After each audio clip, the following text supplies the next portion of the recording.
Enfants des années 90 ont fait leur adolescence dans les années 2000. Du coup, on va faire un petit retour sur les chaussures qu'on portait quand on était au collège. Je suis persuadée que t'en as eu au moins une de toutes celles-là. Déjà, la première marque, ce sont les Buffalo. Bon, moi j'ai eu ma première paire à 30 ans, hein. Jamais perdre espoir. Et dans les Buffalo, tu avais aussi les Buffalo à flamme. Il y avait aussi ces filles-là, là. Les skaters, ils avaient des grosses chaussures et beaucoup avaient des DC Shoes.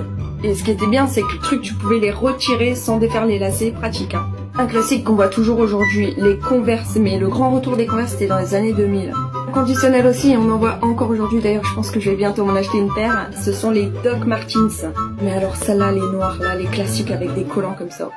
Magnifique. Parmi les chaussures de skater, on avait tous quelqu'un qui avait ces chaussures-là. Les Vans à carreaux, ça permettait de savoir dans quelle catégorie t'étais, des catégories un peu skater, hein. Les mecs vont rire, mais les Total 90, vous vous en souvenez de ces chaussures-là? Mon mari m'a avoué qu'il en avait quand il était gamin. On avait aussi les Puma style Sparco, comme celle-là.